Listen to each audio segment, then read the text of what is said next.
Tonight, a devastating combination of bad weather, downdraft, and loss of altitude caused the fatal crash of the Z9 Air Force helicopter on August 6, 2025, claiming 8 lives, including that of Defense Minister Omane Boama and Environment Minister Murtala Mohammed.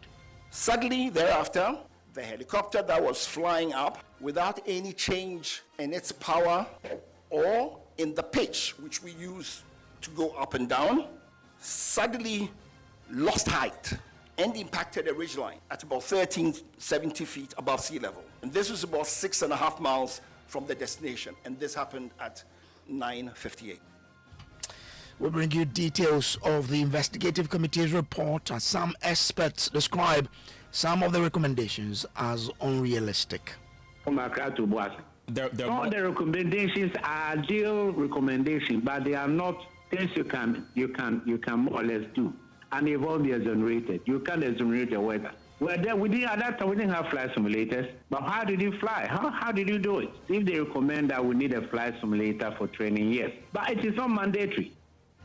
We have details on top story, always brought to you by Telecel Connect and Energies, by Holy Insecticide Spray and Coil, Enjoy Holy Sleep, and also by Showed Pension Trust. Into the future with you. Now, the investigative committee that looked into the August 6th, 2025 military helicopter crash says the tragedy was caused by a sudden loss of altitude and lift after strong downward air current known as downdraft pushed the aircraft down. Speaking at a public briefing on the crash, which claimed 8 lives, including that of Defense Minister Dr. Edward Omane Boama and Environment Minister Dr. Murtala Mohammed, committee member and retired pilot Captain Paul Kojo said other contributing factors included bad weather, poor visibility, rising terrain, and the lack of ground-based navigational aids. The flight to Ofori was uneventful. Ofori is approximately 90 miles from Accra, about 10 miles from Obuasi. As the flight approached Obuasi, visibility deteriorated rapidly due to mist and low clouds. At 9:56, the crew entered IMC, which is Instrument Meteorological Conditions. To the layman, it is they flew into clouds because they no longer could stay away from the clouds, so they flew into clouds and transitioned to IFR. Now, IFR is Instrument Flight Rules. So what it means is they now transitioned from navigating using visual cues to now navigation solely on the aircraft's instruments. Crew then initiated a climb to cross terrain that they were aware of. They initiated the climb to cross the terrain. Seconds before impact, the crew stated that they could see the high ground below, so they had gone over it. Suddenly thereafter, the helicopter that was flying up without any change in its power or in the pitch which we use to go up and down suddenly lost height and impacted a ridgeline at about 1370 feet above sea level. And this was about 6.5 miles from the destination, and this happened at 9:58. The investigation determined that the accident was caused by the sudden loss of altitude and lift due to downdraft. This loss of altitude without change in power or pitch altitude is consistent with downdraft associated with changing environmental conditions over high terrain. So that is a member of the committee. We're being joined by Presidential Affairs correspondent Maxwell Agbagba, who was at the briefing with more. Maxwell, the investigative committee says the helicopter was airworthy but lacked additional safety enhancement for flying, saving the weather phenomena over that terrain. Tell us more. We'll try and get Maxwell again, but you had there, where the member of that committee said the flight hit a ridge line at a point in time.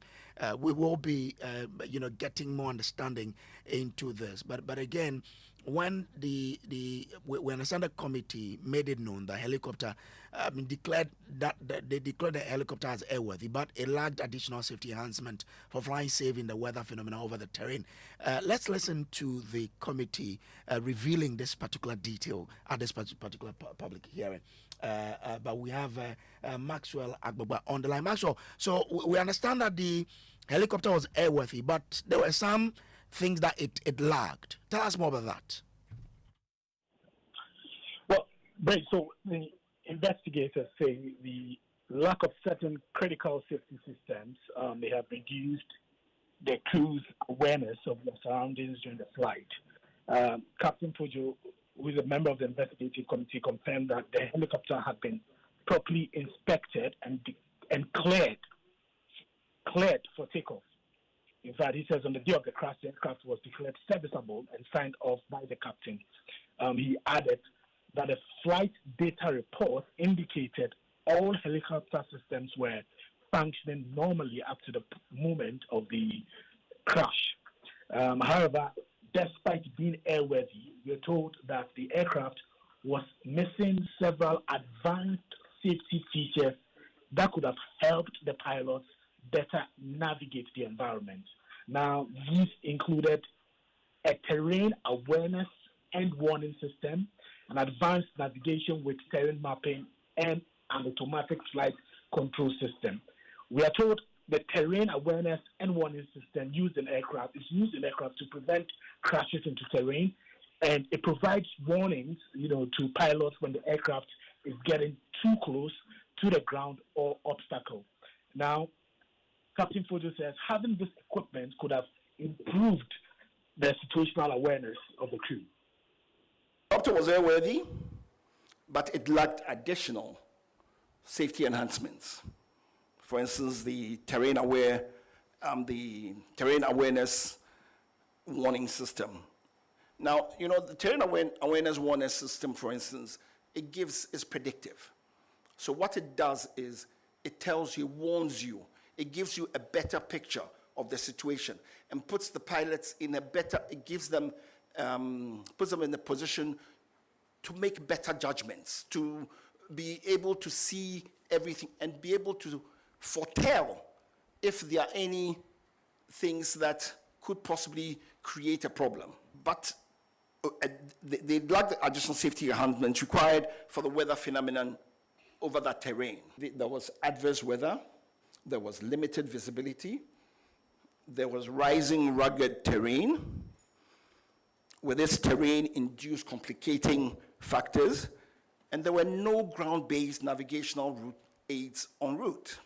In our findings also, we said there's limited national navigational capability for en route and remote area weather services. We also looked at training and realized that the Air Force doesn't have much simulator training. We looked at flight monitoring and realized that there was no flight data monitoring also taking place. For flight following and tracking of aircrafts, we realized that it was also not there. There's no secondary surveillance radar, no automatic dependent surveillance broadcasts, or any other real-time tracking of aircraft. The investigation would like to say that from everything they gathered, the emergency response was very timely. The fact that these first responders managed to get to the site in about 2 hours was remarkable because the terrain has very steep slopes.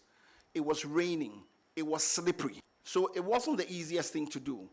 When we went to the site, it was also raining and it was very slippery. And we struggled using sticks and everything to try to get up there. So looking at everything, we would say very confidently that the emergency response was very timely. Well, Maxwell, the investigative committee, we understand, has been making some recommendations. But even before we get there, we understand that, the committee said the aircraft had reached the time that they had to go for some maintenance works to have been done. But there was some application for an extension. What did they say? Okay, so we've lost Maxwell there. We'll bring in Maxwell later on. But the investigative committee has been making some recommendations, including that the fleet of the Ghana Air Force must be modernized. Listen. Our safety recommendations. There is a definite need to modernize the fleet of the Ghana Air Force. We have recommended that the Air Force acquire modern aircraft with terrain avoidance warning systems and modern navigation systems. That the aircraft should have cockpit voice recorders and flight data recorders, which are the audiovisual capable types. That the Air Force should invest in simulators for recurrent training. That they contract certified aviation weather provider or providers, and that Ghana as a nation should try to have en route navigational aids, especially in remote areas. The Air Force should seriously consider establishing flight data monitoring and en route tracking systems. And finally, we believe that they need to acquire ground support equipment, modernize what they have. In conclusion, the helicopter accident was an unfortunate and sudden weather-related accident. Implementing the safety recommendations will prevent the reoccurrence of future accidents.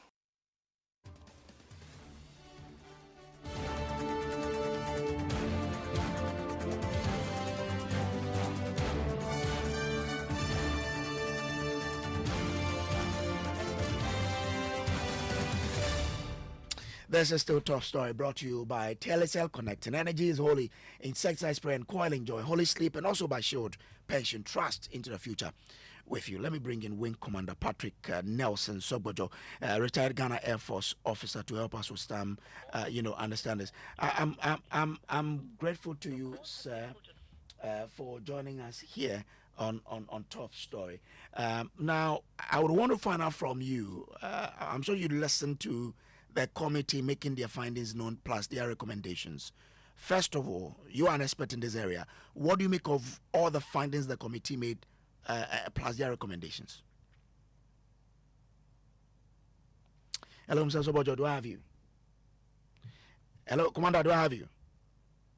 Okay, so we'll be speaking to Wing Commander Patrick Nelson Sogbojo, who is a retired Ghana Air Force officer, to help us with more clarification into this, more education rather, because we understand that the Air Force, the flight, according to the committee, lacked enhanced safety measures.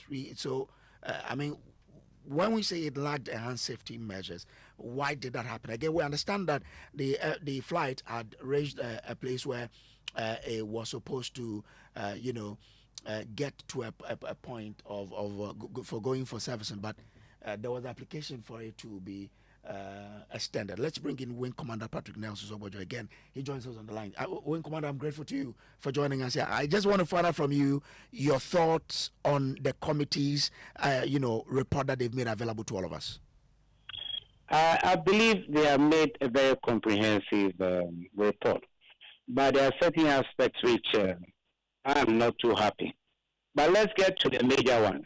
The major ones are the airworthiness of the aircraft. The capability of the pilots who are in it have all been exonerated. Mm-hmm. Now, before an aircraft takes off from a base, you fire a flight plan. And in that flight plan, you indicate your height, your direction, and then control tower will come back and give you the authority after they've given you weather report to take off from point A to point B. So this aircraft took off from Accra and flew almost all the track, 6 minutes to landing, and they ran into weather. And helicopter is not like a fixed wing where you go higher. They fly not too high above the highest terrain on the ground. And it runs into a low or downdraft. It's seconds for them to make a decision. And since this thing happened in a heavy forested area, even finding somewhere to land the aircraft was virtually impossible because you can't land on trees. And you can't keep hanging in the air looking for where you are going. So I believe that this thing should be treated as an unfortunate accident and a pure accident. Because no pilot will take off wanting to go and die. Okay. And then the other aspects of talking about navigational aids and etc. Even United States, you don't have them scattered all over. Okay? And then the trip from Accra to Boise is not a regular flight navigation area. And these helicopters have been flying people, including your presidents, all over Ghana. So it's not that because of lack of those instruments that a pilot couldn't fly or go into bad with it. I hope you understand. I do, but if they had the enhanced safety features, as time changes, times are incorporated. I was trained in Italy in a link trainer. They're only to enhance, link or simulate, enhance your flying, but you have to go and do the actuals in the air. You understand me? And his elder brother was with me in the Air Force. They didn't use simulators. Now they have a simulator for the jet flying fighters. But when you talk about simulator, are you buying simulators for the 4, 5, 6 different aircraft the Air Force has? No, you can't do it. You can buy a simple one which enhances airmanship and the rest of it. We are not in such an advanced situation that what they have now cannot work. The Air Force was inserted in 1959, and our safety record in the world is very high. We only suffered about 3 or 4 accidents like the one we are talking about. But I just want to find out from you, if the aircraft had the enhanced safety features that the committee talks about. Well, I'm talking about those enhanced features between Accra and Boise are not very important. From Accra to Boise, the only thing you have some cap out there. And then you indicate you have the topography of the area before you even leave Accra. And you will not fly into a tree or a mountain. It will not be approved by the control tower. So this is about, but the downdraft is weather which can happen in seconds. But unfortunately, because helicopters don't fly that high, it has a serious effect on them. You know, so this is a weather-generated accident, not the capability of the aircraft to fly from point A to B or the pilots to take the aircraft there. So if we get those ones, they will enhance. And also, let you know that airplanes are not talked about being old. Okay. It's the flying hours which are more important. So, for example, requesting for extension of time, the manufacturer will not allow you to fly beyond approved extension. They know with that extension, you are still within range. Do you understand me? Okay. Like a presidential aircraft. You got in check 5. Check 1, 2, 3 could be done in Accra. But check 5 is mandatory that the plane should go back to the manufacturer. If anything happens, the manufacturer will be responsible. That's why you need to take it back to manufacturer because the eyes can't see. There's a corrosion in the tank or engine. But they have the gadgets to do it. You should fly the machine there. When they are satisfied and the machines are good as new, you fly it back.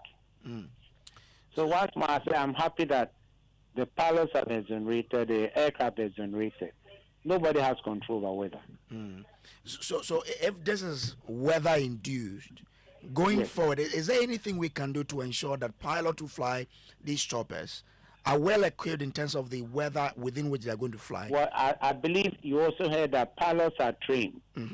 We have white, yellow, and green. We have category of pilots. And before you put a pilot to fly a mission where there could be weather, you put the right pilot inside. Do you understand? Yeah, it's all weather. These choppers have been flying the night and the rest all over the country. It's unfortunate this accident happened. Are you with me? I am with you, sir. It's unfortunate. It's not that they were incapable of going through the storm. What he said 4 days ago, they were trying to gain height. And the lift wasn't happening. For the meantime, the weather is not waiting for you. All right, I'll come back to you to pick your thoughts on recommendations going forward. But let me bring in Reverend John Kojo. He's ranking member on the Defense and Interior Committee of Parliament. Reverend, I'm grateful to you for joining us here. This is the report that we've all been expecting. I mean, your thought on it and the way forward for the armed forces. Okay, all right. Yeah, good evening, Kojo. So Well, today we have had highlights of the reports presented to the presidency. We, the minority, are expecting to have the full report. The call has been put on hold. To have the benefit reviewing the full report and to be able to give our informed and comprehensive opinion on the report. But right at the outset, our posture as minority regarding the rather unfortunate August 5th incident had been to approach the investigation not with the intention to point accusing fingers or to find someone to blame, but to draw useful lessons going forward to be able to ensure that we enhance our aviation safety and ensure that such an accident does not recur. So we have had the highlights of the report presented by the respected Captain Kojo.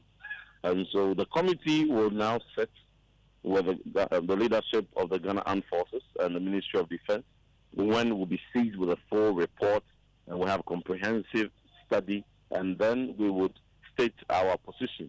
But at the moment, our expectation is that the government will have to take a position.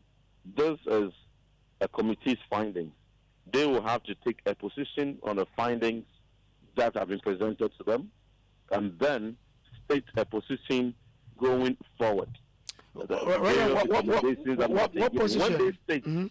When they state their position on the recommendations contained in the report, then we as a minority will also engage the conversation going forward. But what position are you expecting government to take on this? The recommendations have been given. Naturally, as a government, you have mandated a committee to undertake an investigation. And so when the committee completes their work and presents their report, some decisions have to be taken by government. And so we are waiting for the decisions that the government will take on the report as has been presented by the committee. We want to know the view and the position of the government. They need to take that decision. And then we will come in to offer our view.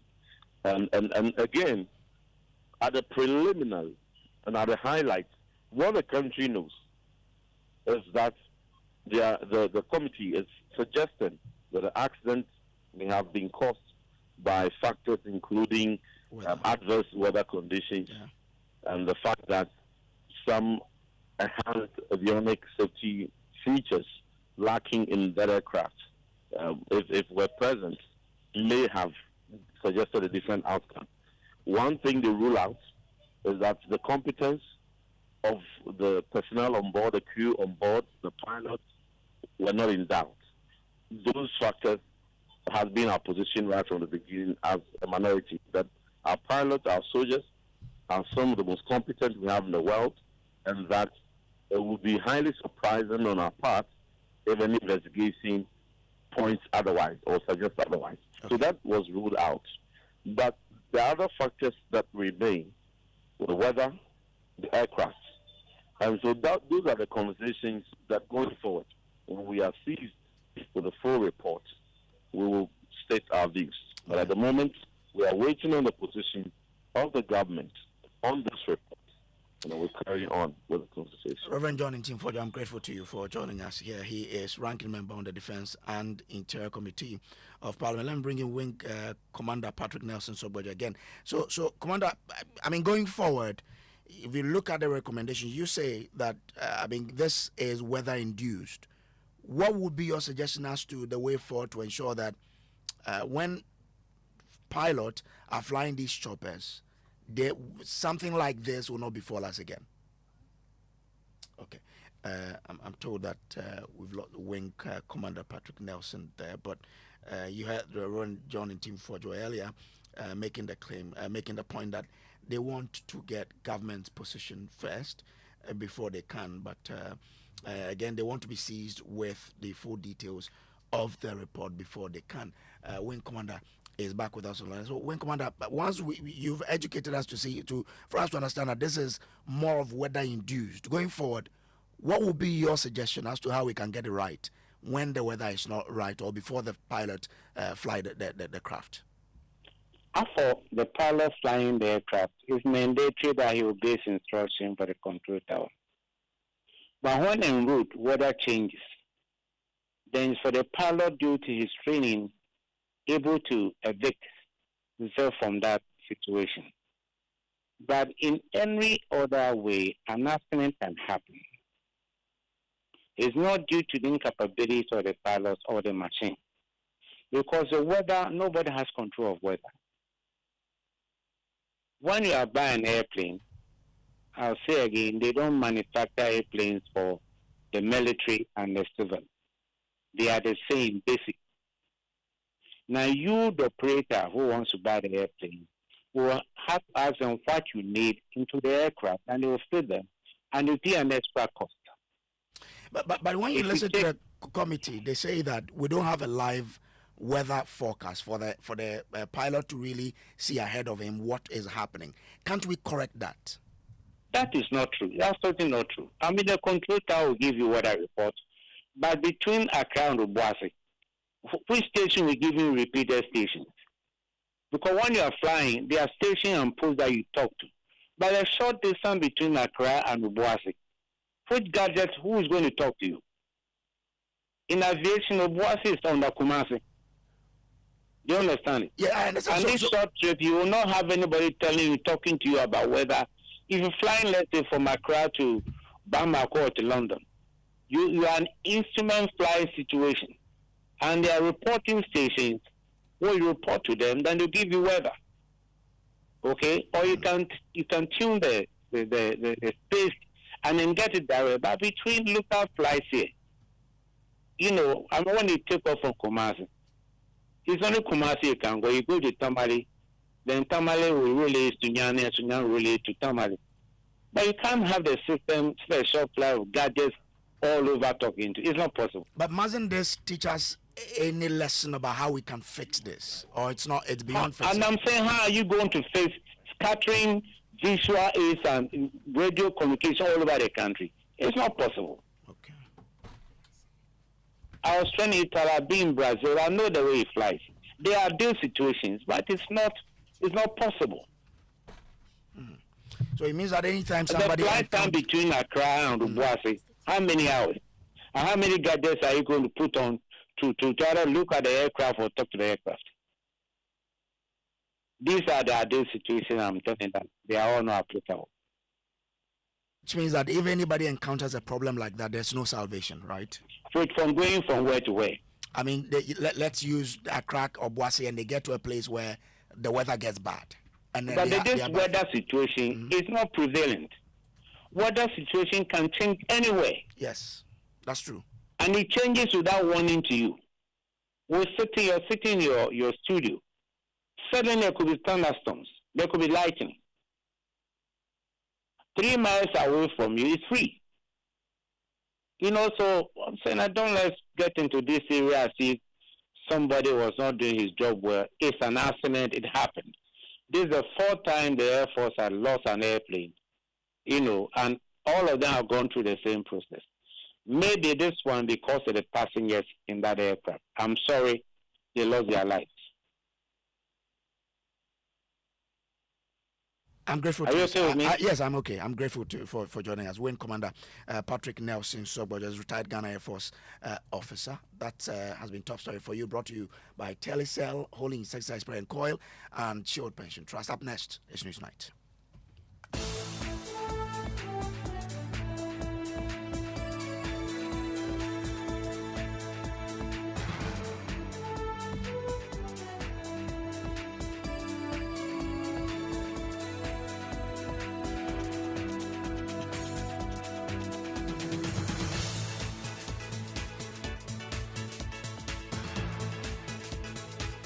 In the next 60 minutes here on NewsNight, government finally lays Ghana's first lithium mining lease before Parliament amidst rising anxiety in Awoya over prolonged delay in ratification and a freeze on the project. The new lease has negotiated, sent to Cabinet for approval, and we are here in Parliament to get ratification. We go to Awoya in the central region where the community is demanding an immediate ratification.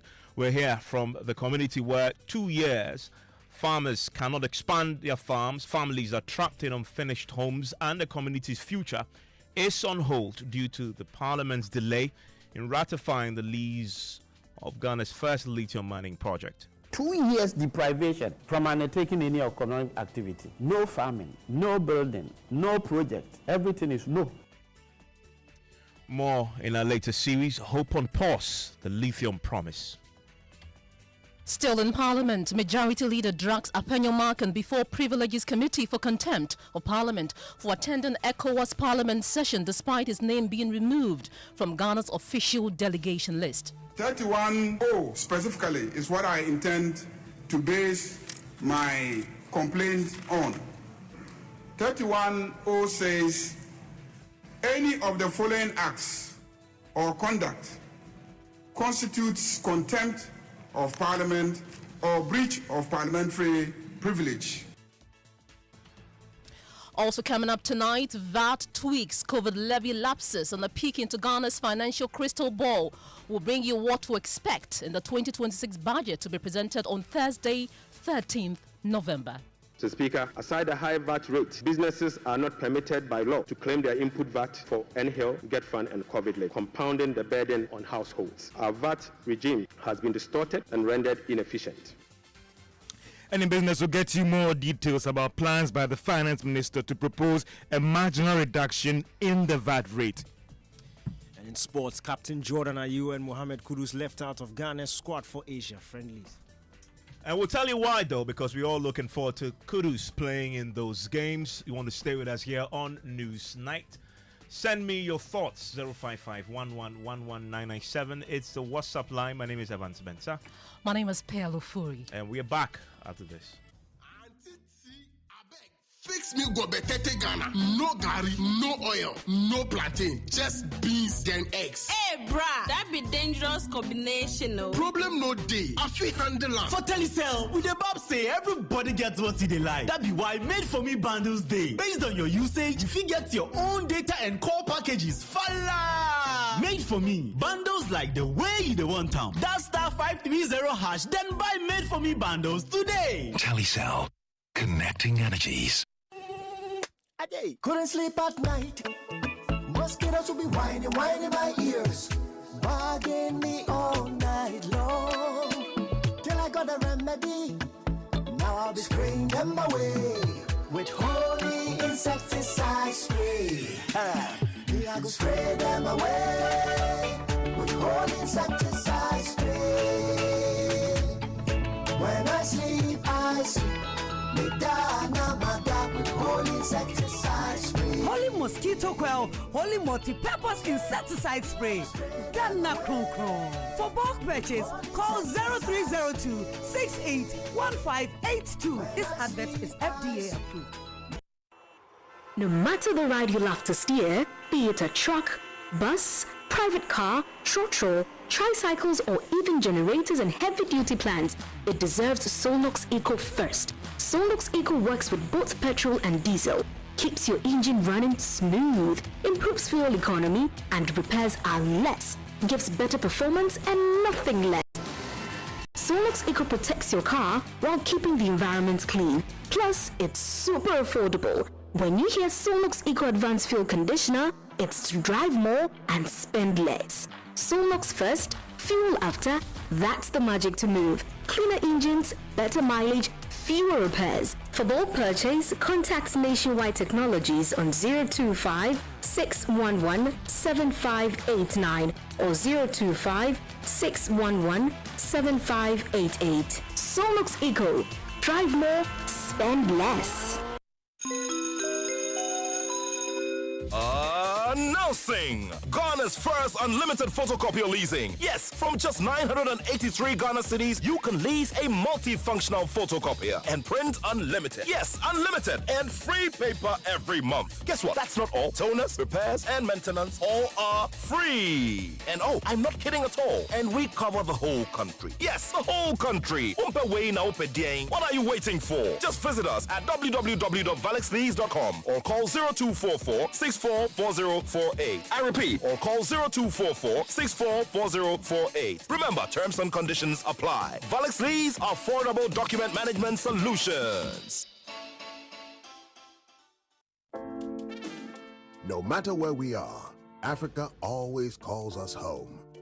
And here in Ghana, the call is clear: to power growth and create lasting impact. At Stanbic Corporate and Investment Banking, we are creating giants and connecting businesses. From financing bold energy projects to enabling cleaner, reliable power for industries, we are fueling Ghana's transformation. With our support, Gensa Energy is delivering sustainable energy that powers Goldfields operations, helping them move closer to cleaner, greener mining. This is a story of how we bring businesses together, create jobs, empower communities, and invest in the next generation. Stanbic Bank, delivering sustainable growth, creating impact. To learn more, visit stanbicbank.com.gh. And you're live here on NewsNight on Joy 99.7 FM. And tonight, government has finally laid Ghana's first lithium mining lease before Parliament amidst rising anxiety in Awoya over prolonged delay in ratification and a freeze on the project. Frustration has been growing in Awoya, home to Ghana's first lithium concession. Now, for 2 long years, residents have watched their lives stall. Farmers cannot cultivate new lands. Families cannot build homes, and resettlement plans remain on hold, all because Parliament has yet to ratify the Awoya lithium mining project. The community is demanding an immediate ratification of the lease to guarantee economic prosperity and development. Emmanuel Jivenu reports in the first episode of our new series, Hope on Pause, The Lithium Promise. It was all joy in the central region when lithium was discovered within Infantiman municipality and the Abra Asebu Komankesi district.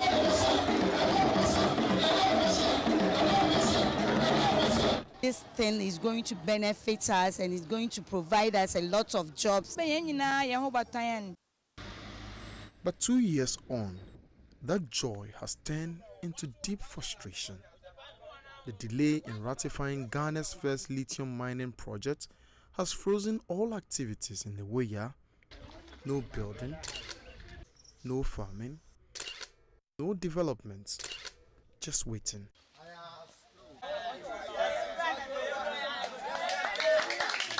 Under this tree in Awoya, young men gather daily.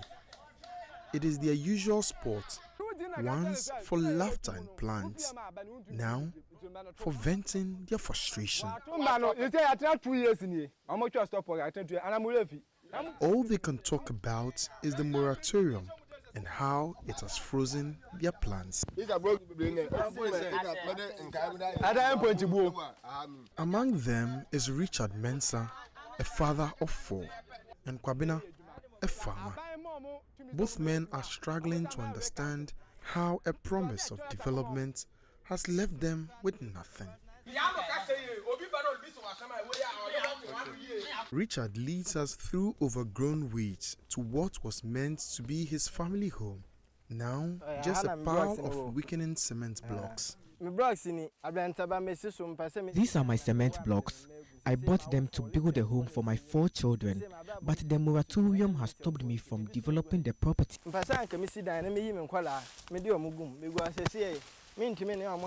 We are all crammed into one small room. The blocks are getting weak.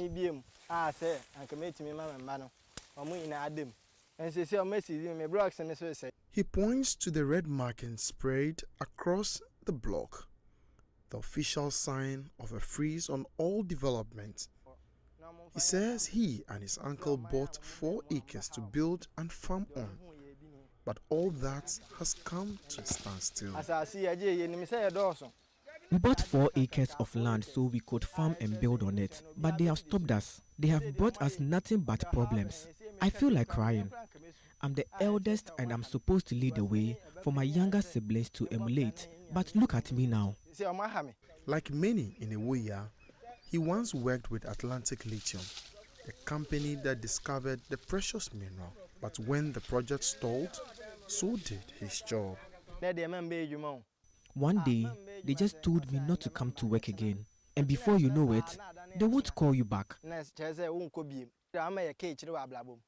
They issue a moratorium on the land.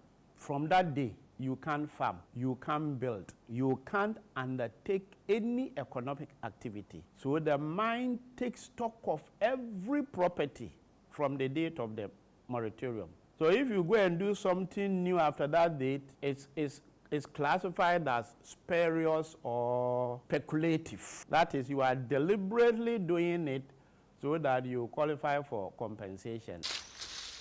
Richard's frustration is shared by hundreds of residents, all trapped between uncertainty and survival.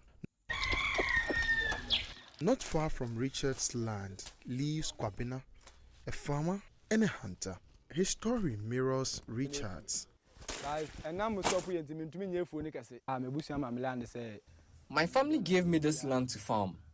I started planting palm trees. Then they came and stopped us because they said they would resettle us from the mining concession. At the beginning, they engaged us and we understood what they were coming to do. Yes, because the right thing I say because nice conversation. He had planted plantain before the moratorium, and even that can no longer continue. Like many, he too lost his job when the company reduced operations following the delay in parliamentary ratification. For 2 years, it's been 2 years now.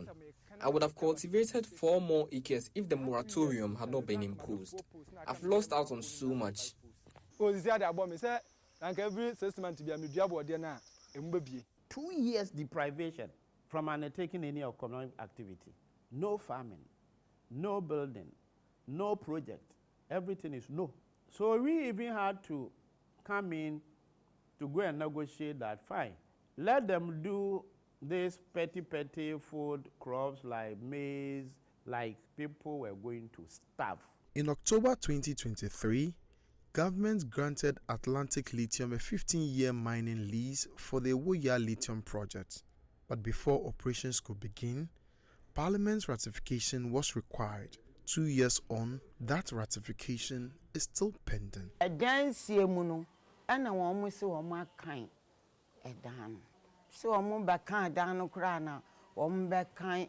come to count all the stored properties. It is really worrying, and we appeal to the government to ratify the project. Here we have full ratification, and lithium for because so ratify the lithium for now. We, the people of Eweya, need the ratification of the mining lease because when that is done, it will help us. So we are pleading with government to expedite the ratification process. During this delay, a moratorium was imposed, freezing all building and farming within the mining concession. It has left residents like Richard and Kwabena stranded, compensations unpaid, and resettlement plans stalled. But no company will invest into such a venture when the government itself is not helping by way of what? Giving ratification to it. So when I told them, they understood it. And they saw that it is not the fault of the company. At the time the lease was signed, the global price for lithium was about $3,000 per ton. Today, it has fallen sharply to around $850 per ton, raising concerns about the project's economic viability. In the lead-up to the 2024 elections, President John Dramani Mahama, speaking at a meeting with the Central Regional House of Chiefs, stressed the urgency of rectifying the Ewoya lithium project before it risks becoming a stranded asset. Right now, lithium is the favored choice for batteries for electric vehicles. But if we don't mine it quickly, otherwise, if time passes by, we have what we call stranded assets. You have an asset, but it's stranded. There's no longer any need for it. And so I think that is something, this is a national cause. If that revenue comes, it's going to come to help the whole nation. With the collapse in the world market price of lithium, There is now consensus. The initial terms of the lease would have to be revised to keep the project viable. In July this year, the Lands and Natural Resources Minister, Emmanuel Kofi told Parliament he has received Cabinet approval to submit revised terms to Parliament for ratification. The Ministry has notified Cabinet of the company's request, and Cabinet has granted me the approval to present new terms to be considered in a new memo with revised proposal for the consideration of Cabinet and to Parliament thereafter to save the project. We will not forgive them if they defer it again. 2 years of silence, 2 years of waiting. The people of Ewoya and the 7 other host communities wait for Parliament's decision, believing it could turn their stalled dreams into reality. Whether the promise of lithium brings prosperity or becomes just another lost dream depends on one thing: action. Emmanuel Jivenu, Joy News, Ewoya, Central Region. I want to catch the full episode across our social media platforms, also on myjoyonline.com. I want to take you to Parliament right now, where my colleague has been following this closely for us, James Aveji. James joins me live on the line right now. James, finally, the minister has laid that lease agreement before Parliament. What has been his reasoning for taking the decision now? Well, Evans, the minister, Emmanuel Kofi, in laying this, explained that there has been some activities that has happened before this deal is finally before Parliament. He said they had to do some adjustments to especially the royalty. The initial royalty in the first deal was some 10% to government, and that was because lithium prices was somewhere around $3,000. He said the prices have come down, and so they had to do some adjustment to the royalty percentage, as well as the VAT calculation on the the mining of that. All of those have been taken into consideration for leading to the review of the contract before going through Cabinet, and then now today coming to the floor of the House. Madam Speaker, as you know, the lease was presented indeed in the 8th Parliament for ratification pursuant to Article 268(1) of the 1992 Constitution and Section 5(4) of Act 703. But it was not ratified before the House adjourned. Since then, the basis in which the agreement, especially the price of lithium, at the time of the negotiation was about $3,000. Price of lithium had fallen, current price to about $630, making the project really at risk in going forward. The company appealed that if they were to go forward, certain key provisions must be looked at. Indeed, it was very clear and public knowledge that lithium prices had fallen. We took advantage of, at the time, the high lithium prices of $3,000 to, for example, move beyond the normal royalty of 5% and move it to 10% and other provisions. Based on their request, 3 key areas has been looked at: the royalty rate adjustment, VAT deferral on capital inputs, and SOPON transshipment facility feasibility. These 3 areas were new areas that has been factored, and that called for us to look at the new lease. The new lease has been negotiated, sent to Cabinet for approval, and we are here in Parliament to get ratification in accordance with Article 268 of the 1992 Constitution. I thank you. And James, the minority raised some objections? Yes, Evans, the former lands minister, Aboy Jinapor, rose to his feet and he called for the speaker to objecting to the laying, asking the speaker to reverse his order referring the deal to the Parliament committee.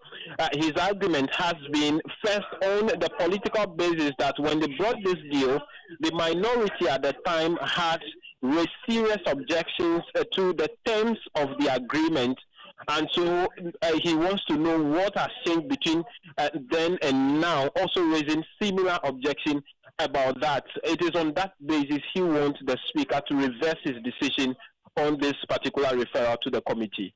Statement made by the current Minister for Lands and Natural Resources, Mr. Speaker. The terms of it, the terms of the explanatory statement is not different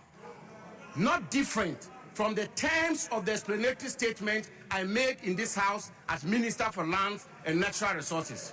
Mr. Speaker, and therefore, I was going to pray and apply to you that the combined effect of Order 97, 1 to 6, the combined effect of Order 97, 1 to 6, Mr. Speaker, respectfully, I was going to pray that this laying be overruled and this laying be rejected because, Mr. Speaker, I have the various components the minister has submitted to this House.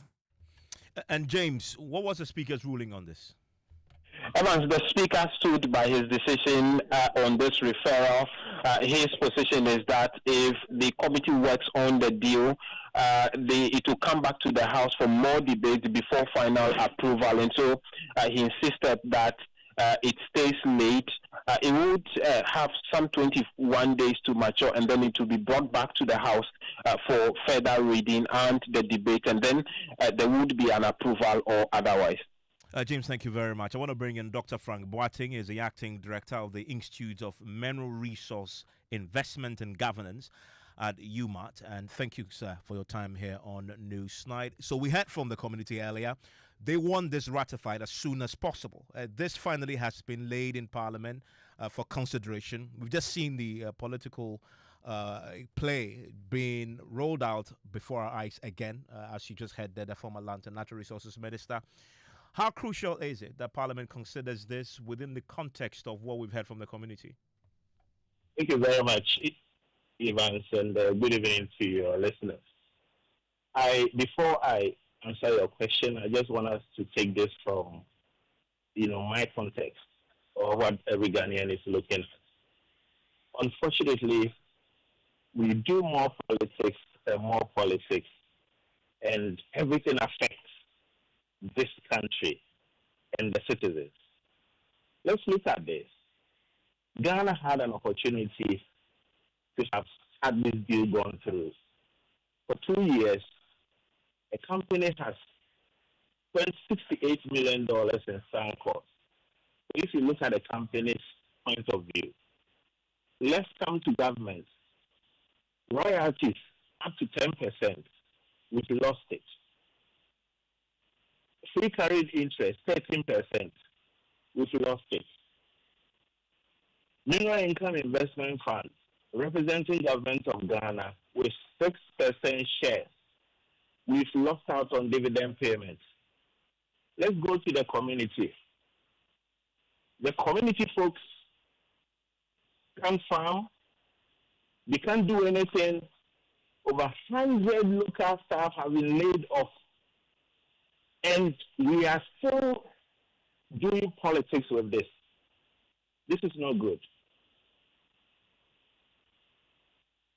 How important would this be for not only the revenue bit which you've talked about, but also Ghana's role in the global push towards rare earth minerals and green minerals? That is even the sad point, because traditionally Ghana has been, a friendly mining investment destination. With this, future foreign direct investment into mining and our natural resource, investors are going to look at this country with a different lens. And this is not good for the future.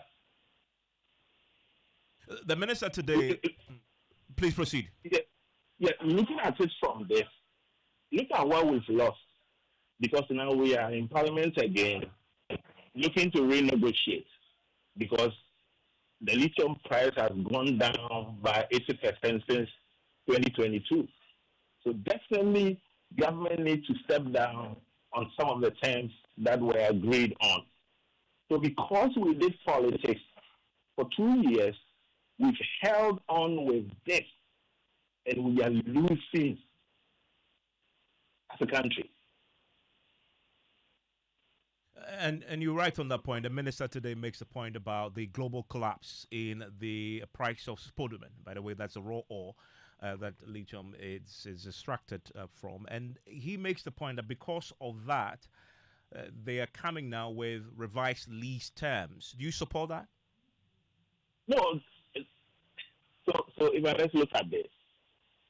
If you've already have $8 million sunk cost gone into a project that has been on hold for 24 months, the very commodity that your cash flows is gone down by 80%. I mean, it's sad.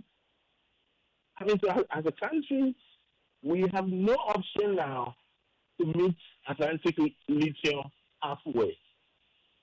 Otherwise, we can't continue with this project. And if this project fails, look at the people of Mfantsman.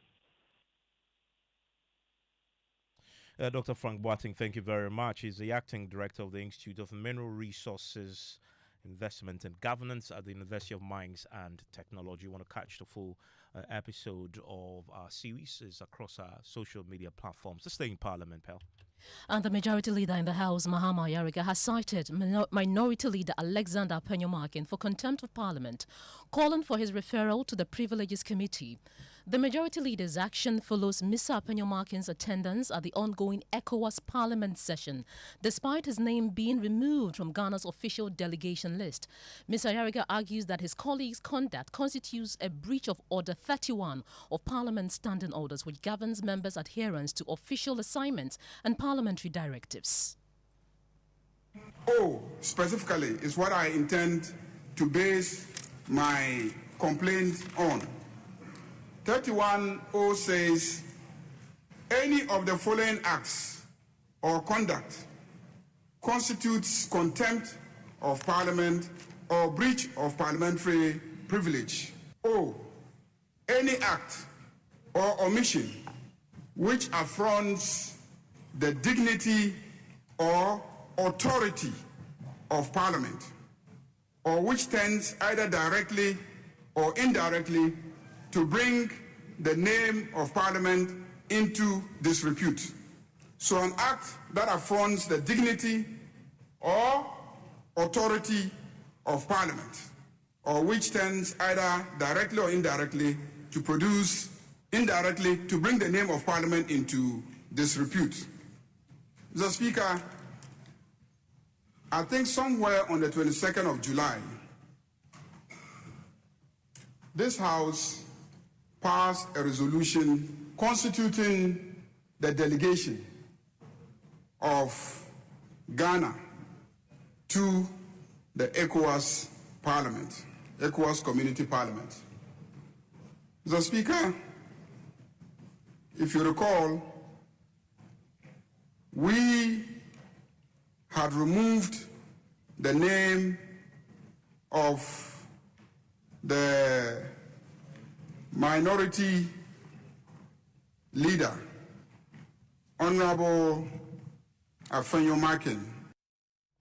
And you had the other Majority Leader in Ghana's Parliament, Mahama Ayariga. Let's go on the phone lines and bring back my colleague, James Aveji. He's our Parliamentary Affairs correspondent.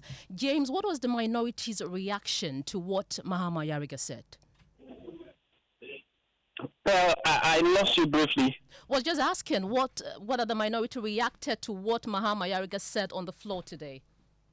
Well, Paul, so even before the majority leader could be allowed to make that statement, the deputy whip, Habib Idrisu, when he gave the indication that he wanted to make a statement, the deputy whip stood and objected his move to make that statement, insisting that it was not part of the items that have been listed on the order paper for the day, and so he needed to do the right thing. And the speaker stepped in, indicating that the majority leader has sought his permission, and that was granted, and that was the reason why he has allowed him to make that statement. But just a quick background. So this delegation, some few weeks ago, every parliament, every new Ghana as a member of the ECOWAS committee has the liberty to renew members of the ECOWAS parliament when there is a new parliament after every 4 years. And so the honorable minority leader was the then deputy majority leader who had the opportunity to be part of Ghana's delegation in the previous parliament. And so as we speak, he's also gotten the opportunity to be elected as second deputy speaker of that ECOWAS parliament. Now, when this new government, this new parliament came in, they had to substitute the list per the orders of the parliament, and his deputy minority leader, Honorable Patricia PJ, was the one supposed to be part of the delegation. You recall that when that came to the floor, the deputy minority leader, Patricia PJ, declined being on the list, but the House insisted that per the orders of the House, that is what is supposed to be. And so with convention, they decided to put her name in the list and submit as part of Ghana's delegation to the ECOWAS parliament. And so that's how come Afeni Markin was not part of the official list that was sent to the ECOWAS parliament ahead of that meeting in Abuja. James Avedia, Parliament, your first correspondent. Thank you so much for that update. Still to come here on NewsNight, Speaker of Parliament, Awan Badmin, offers an unqualified apology to the judiciary over the chaos that unfolded during the vetting of Chief Justice nominee Justice Bafo Boni yesterday. Right now, it's time for business, and George Wiafe is here. You have news for us on the budget presentation on Thursday. And I know you have more details later in NewsNight, but also just a little bit that the Finance Minister is set to announce a marginal reduction in the effective VAT rate and also some massive tax reforms to the country's tax laws in the 2026 budget. And Tema Development Corporation intensifies its debt-to-recovery operations aimed at reclaiming millions of Ghana cedis owed by company occupying lands in that area. The business news on NewsNight is brought to you by MTN Business. Welcome to the new world of business. Interstanks and Pepsodent Herbal and Hey, Ruben. Every 2 seconds notification. The Momo keeps on coming. It keeps on coming, eh? Ma, I am the community Momo man now. People send money, and with the Momo app, every payment is done. My transactions are flying. Hey, Adeng. Ah, Ma, you didn't know, eh? Over 2 million Ghana cedis is up for grabs in the Still Mensah promo. Transact more than 100 Ghana cedis with your Momo app, and you could win daily, weekly, and monthly cash prizes, and 100,000 Ghana cedis grand prize. And it's not just payments and money transfers. Bank to wallet transactions, savings, loans, investments, pensions, POS transactions, and Momo transactions from other partner platforms qualify. This promo runs in collaboration with the NLA on the Caritas Lottery platform. Terms and conditions apply.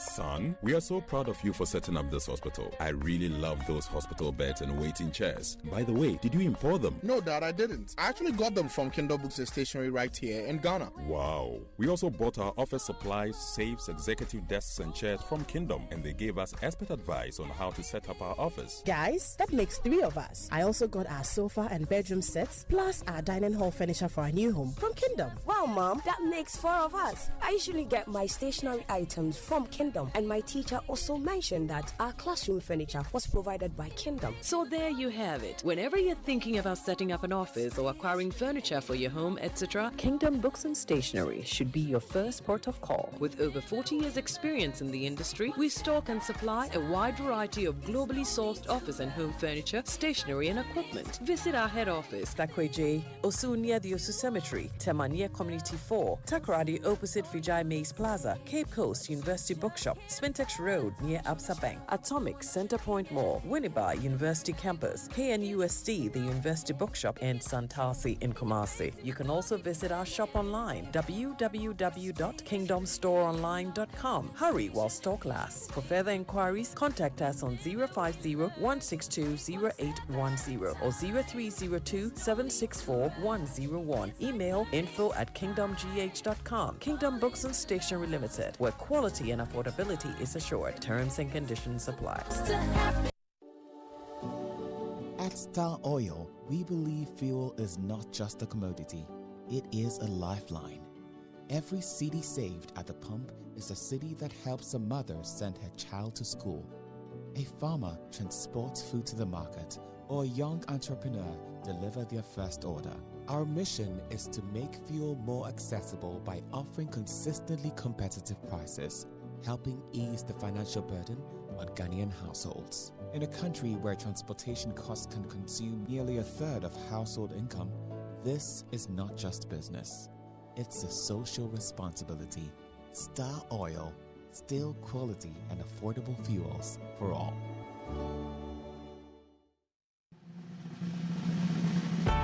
For many years, we've been solving Ghana's water storage problems with quality tanks. Syntex tank. You know, it is strong, it's tough, and reliable. And now, we're in to solve the #1 problem when it comes to water carriage: our pipes. With the state-of-the-art machinery, Syntex is providing very strong, tough, reliable, high quality, and durable pipes at a reasonable price. This is Syntex Pipes. With Syntex Pipes, water flows wow.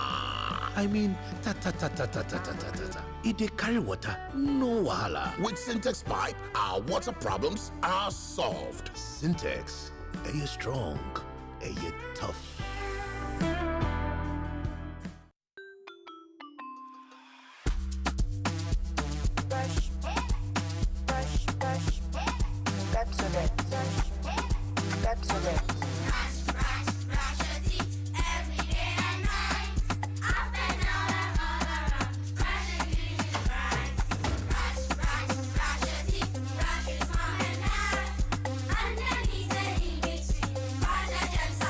Brushing gets more fun with your kids with the new Pepsodent Kids toothpaste. Give your smiles protection that lasts. Grab yours today from a store near you. This advert is FDA approved.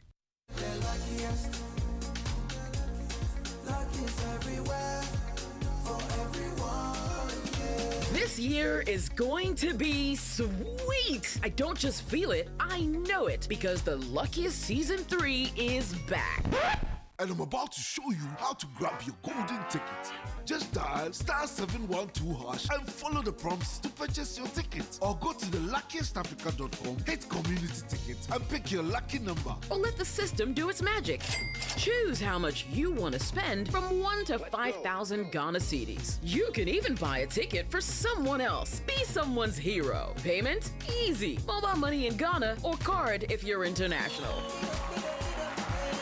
One ticket can turn 1 CD into 500 times more. That's maths we love. Or your community could win 10 times more. So let's get lucky together because luck is everywhere.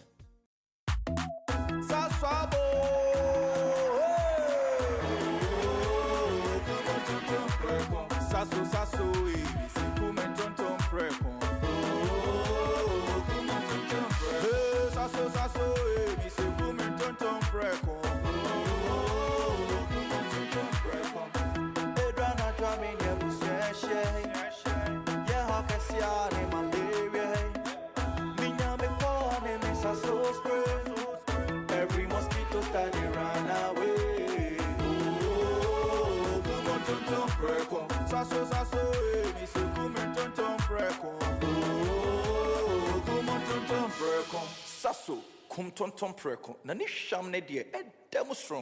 This advert is FDA approved. Welcome back to business, and let's now settle for the details. Now, Finance Minister Dr. Atufosin is set to announce a marginal reduction in the VAT rate that will be paid by businesses from next year. Now, this will be captured in the 2026 budget that will be presented to Parliament this Thursday. There is more in this report. The move by the Finance Minister is part of measures to try and simplify the process when it comes to payment of taxes in the country. Government believes this could go a long way to encourage more businesses to honor their tax obligations to the state. This is because a lot of firms currently have complained about the current VAT structure. This is why the Finance Minister, Dr. Kasiel Atufosin, will push for the effective VAT, possibly from the current 22% by some marginal rate to 20%. The Finance Minister is likely to also move to roll out new tax regulations in the country. This will see the Minister lay separate tax act to Parliament after the budget presentation. The Finance Minister will also outline additional measures that is expected to deal with the revenue mobilization that hit the country in recent times. And that is the Business Desk report. Meanwhile, businesses want government to do more in the area of tax reliefs and stability of the Ghana city. Dr. Riverson, upon his chief executive of the Chamber of Oil Marketing Companies. Prioritizing measures to improve FX liquidity and reducing volatility to contribute in stabilizing the pump prices. One of the areas that we also want to see improvement, and that has to do with the tax policy expectations, one of them being probably looking at how the government would adjust the special petroleum tax. And don't get me wrong with this, we have been fighting for this since January, and we are looking forward to having the government take a second look at reducing the heavy tax burden on the downstream petroleum sector, and also look at a subsidy on the considering the ongoing distribution issues such as hoarding and resale at inflated prices sometimes. And if you talk to the fisher folks, they'll tell you point blank that sometimes it's even okay to go and buy a white product instead of waiting on the premix fuel. And that is Dr. Riverson upon. He is the chief executive of the Chamber of Oil Marketing Companies. Now, the Tema Development Corporation has intensified its debt-to-recovery operation aimed at reclaiming millions of Ghana cedis owed by companies occupying its lands in that area. Kwame Yanka has the rest of the story. 2 weeks into its debt recovery drive, the TD Limited is taking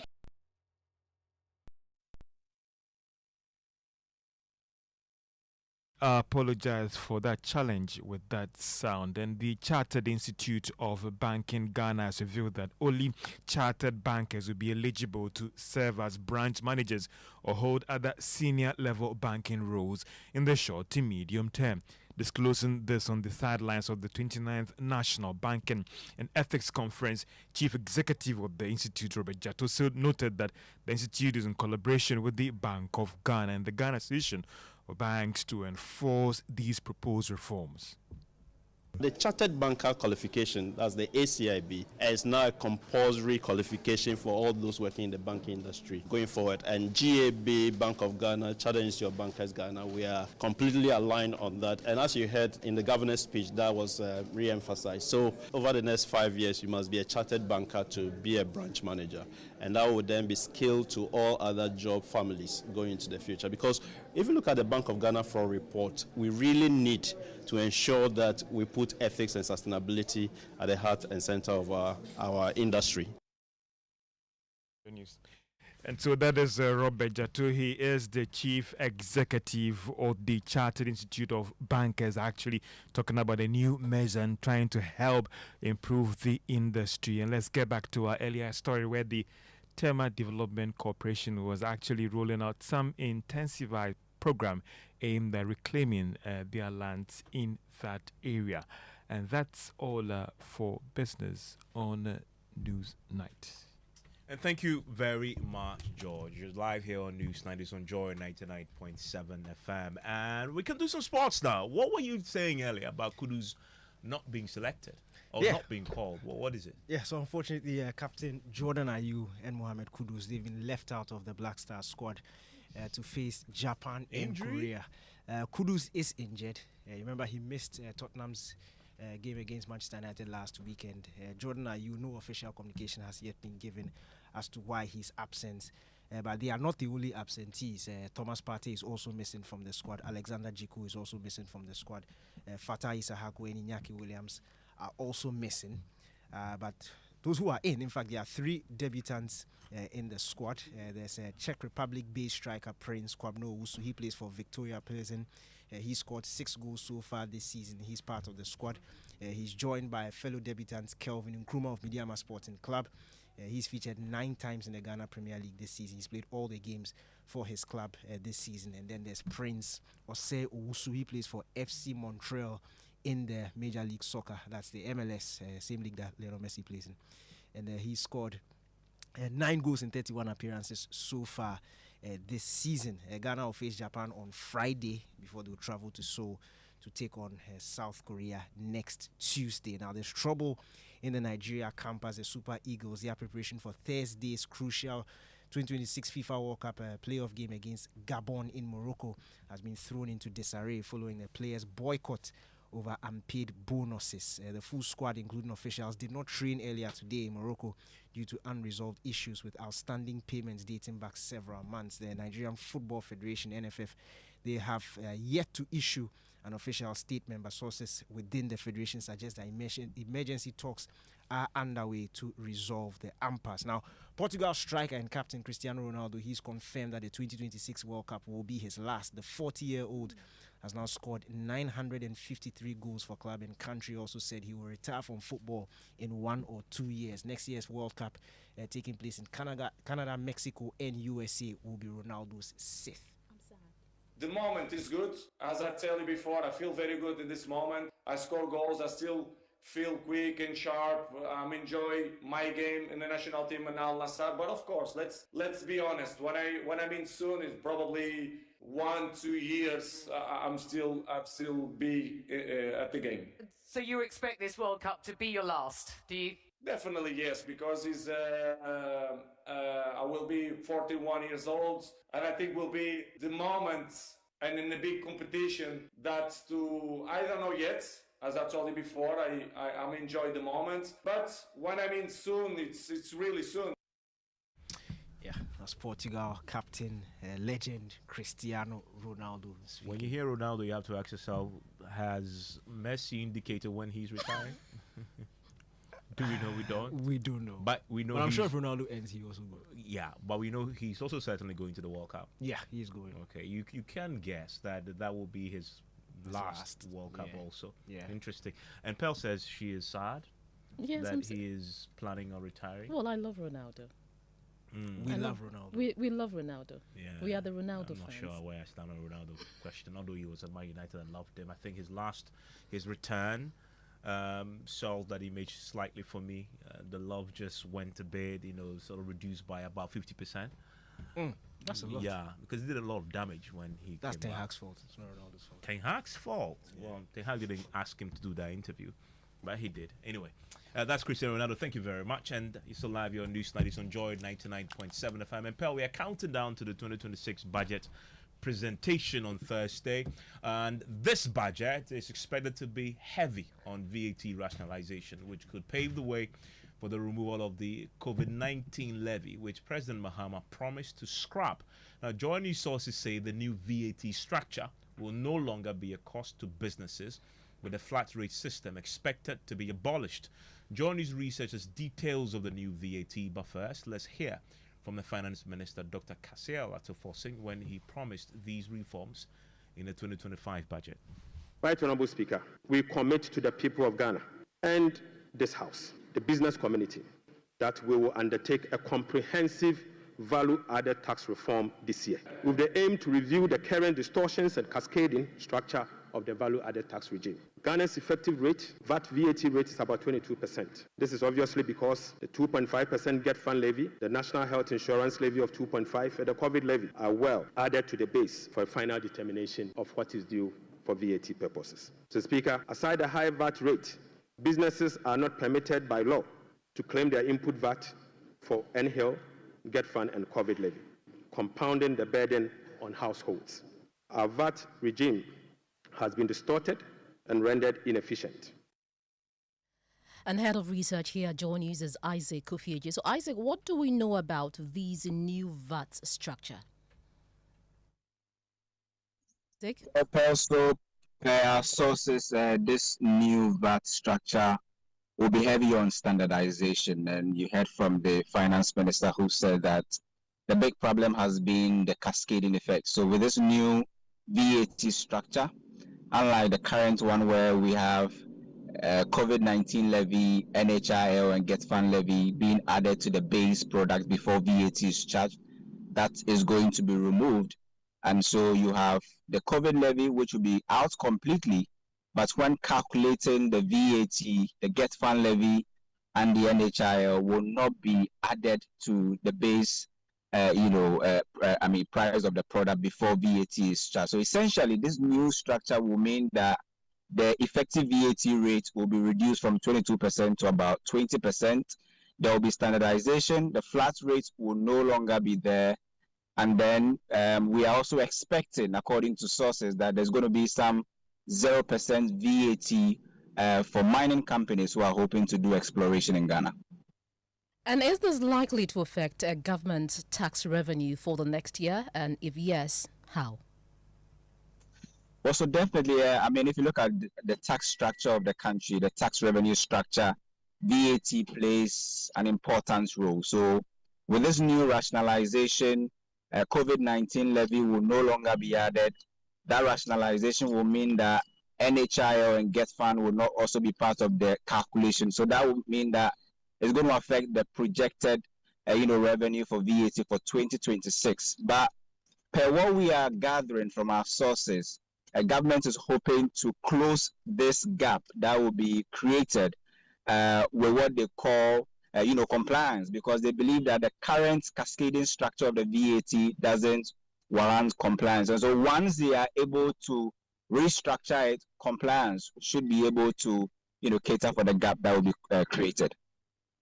Isaac Kofieje, head of research here at Joy News. Evans.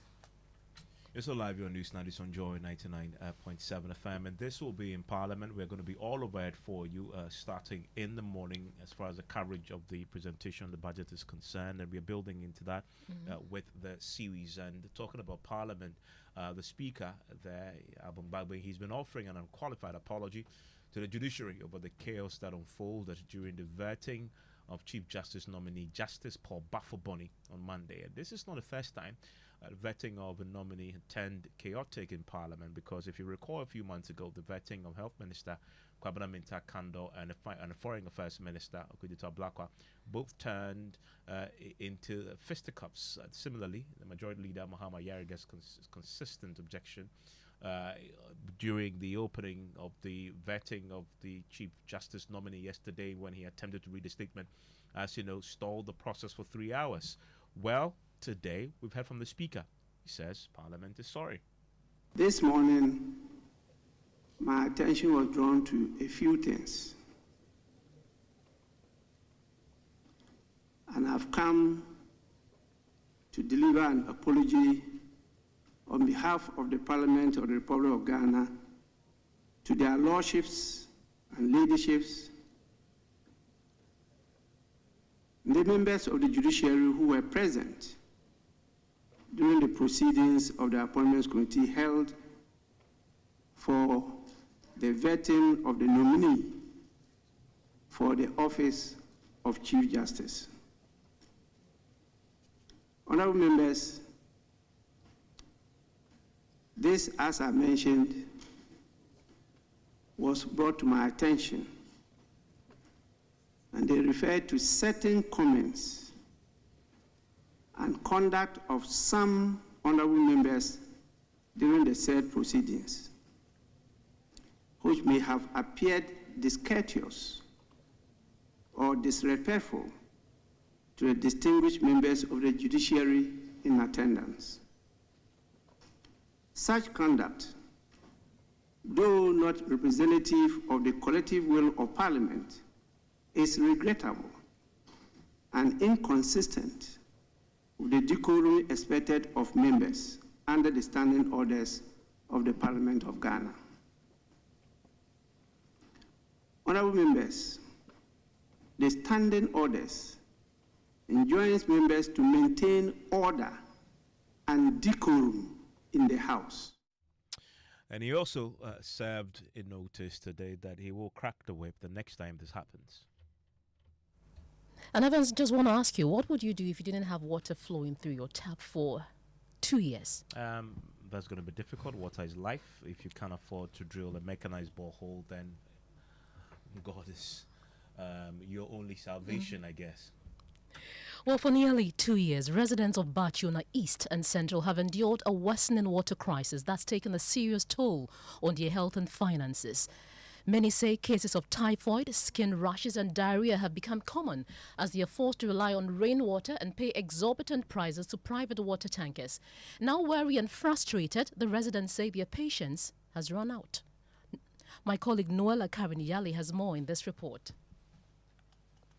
At Bachuna Eastern Central on the Spintex Road, specifically the district pay point of the Ghana Water Limited, and the desperation for water in the area runs deep.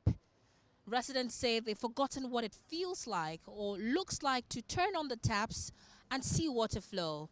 And for almost 2 years, they've had to rely on rainwater harvesting and water tankers who charge exorbitant prices, twice or even 3 times the usual rate, just to fill a few drums of water. At the Daniel Classic School Complex International here in Bachuna, Mr. and Mrs. Ahaji say keeping the school running has become a daily struggle. Right from last year and this year is the worst, because I would say this year is worse because even the water we'll be buying, maybe 700 is now 1,000. The 400 is 600 now. You see, so this year is the worst time. And it will take you, when you have to order ahead of time, maybe 2 days before you can get it. Like, you see that this time I'm empty. I only hope is this. And if I don't give the order now, Monday we'll be in trouble. And so sometimes it is the rain that comes in and we get some, like you saw those, that's just this. Let me speak to your wife. I mean, you run a school. You have a lot of kids here. Obviously, they need water to go by their daily activities here in school. How do you cope? How are you navigating the situation? The situation is terrible. There was once we purchased the water, but it was like milkish. And you use this water to cook for the. It was dirty. It was dirty. Do you understand? So, and recently the children are going to admission, vomiting, running, which is not the best. So we want the government to give us water. The chairman of the Residents Association, Mr. Thomas, says the water shortage has gone beyond inconvenience. It's now a public health and financial crisis. To fill these tanks, I have to buy 800 cedis a week. 800 cedis a week. But the normal bill that I pay is 100 cedis because I use just about 6,000 gallons. So it is about 3,000 cedis a month for 1 year. One tanker actually told me that, if it's for a building or something, they are going to take it from a dam. But if it's for house, they will going to take it from a tap or a borehole. Only God knows the metallic particles, the rust. We find a lot of things. We find insects in the water. We find metal particles. So the rainwater is something that we have to rely on. As at now that we speak, look, the tanks are empty. They are all empty. Look at that. There's no water in them. Skin rashes have gone on the rise. Diarrhea, diseases, and so on and so forth.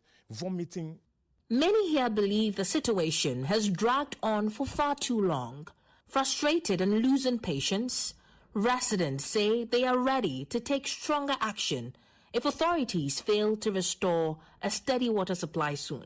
This is a situation that appears even to be deliberate. For an area to be without water for 1 whole year, it means that enough is not being done to service the community. The explanations are so different.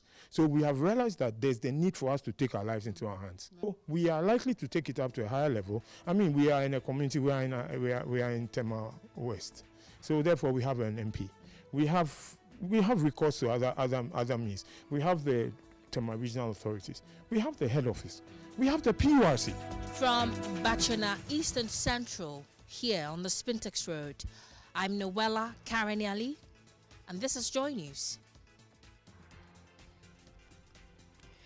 And that'll be all for Newsnight today. Before we leave the studios, it's time for Gig Squad, and the team is here. Adobia, you're talking to us today about the revolution of music. Exactly. I mean, there were times that we were using CDs and cassettes. I don't even know if people still remember that. Evans, you remember that? By all means, but not the Gen Zs. I recorded my first demo on a Really? cassette player. Ish. Is it still there? No. Don't believe Evans. My father's ghetto blaster. Yes, we'll be talking about that, how it has evolved from that now to streaming online, Spotify and the likes. That's It's what amazing. Not even the cars, they don't have CD players anymore. No. It was standard to The have a CD new ones player. don't have, yes. You can't even find a CD to buy. No. Do you remember DVD? Of course. Watching movies. Watching movies, that big thing. Oh my God. So yeah, stick with us this evening on Geek Squad.